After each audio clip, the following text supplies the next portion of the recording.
Pour ne rien manquer, abonnez-vous maintenant.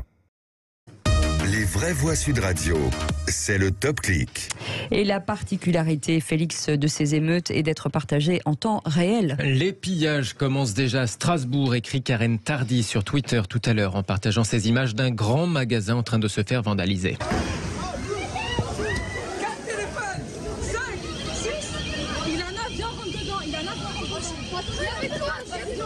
5-6 téléphones et la dénommée Karen d'ironiser, c'est la faute aux réseaux sociaux d'après Macron. Une scène similaire tourne sur les réseaux sociaux à Rosny 2, pillage en plein jour tout à l'heure.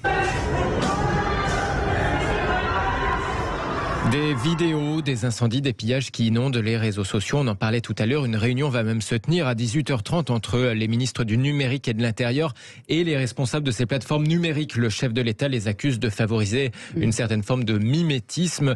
Parmi ces vidéos qui tournent, celle d'un pillage de magasin cette nuit avec même une dame en train de courir avec des produits, visiblement des produits électroménagers sous les bras. Là, c'est abusé. Regarde.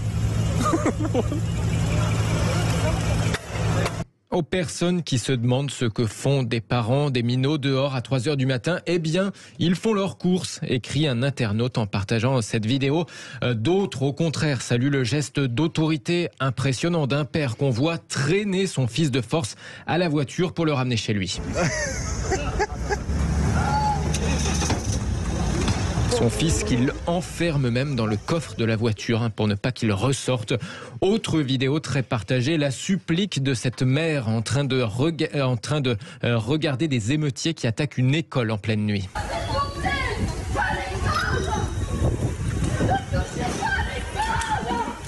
Ne touchez pas l'école, dit-elle. Certains saluent le courage de cette femme qui s'oppose à l'incendie de l'école. Sans doute qu'après ce genre d'image, c'est sans doute après ce genre d'image que la présidente de la région Île-de-France, Valérie Pécresse, a décidé de faire cette annonce.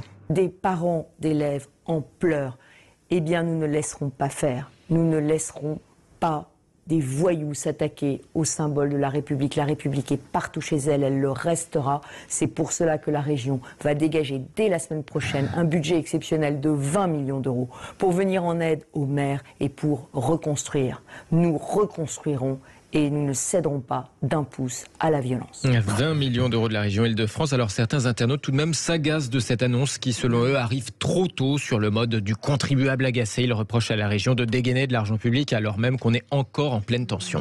Philippe Bilger. Et puis surtout, elle n'est pas la seule. J'ai entendu parfois le président de la République le dire aussi.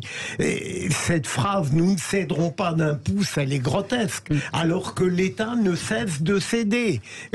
Elle va donner 20 millions d'euros, c'est très bien, mais elle ne peut rien faire d'autre. C'est ça qui est dramatique.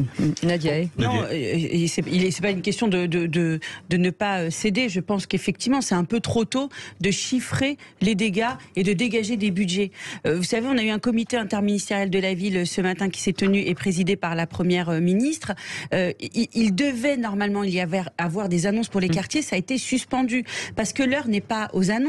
L'heure n'est pas à la façon dont on va reconstruire. L'heure est à l'ordre républicain de ramener le calme. C'est l'objectif. Oui, c'est-à-dire que là, Valérie Pécresse fait encore preuve un peu d'insuffisance et je trouve de faiblesse. En plus, là, l'argent qu'elle souhaite inoculer, c'est un peu de l'argent négatif. C'est de l'argent qui va maintenant reconstruire des choses. Ensuite, on va nous dire qu'il va falloir encore de l'argent pour essayer de renouer des liens, de donner des moyens. Donc tout ça me semble un petit peu si on était cynique, on pourrait dire on va attendre que les dévastations soient terminées.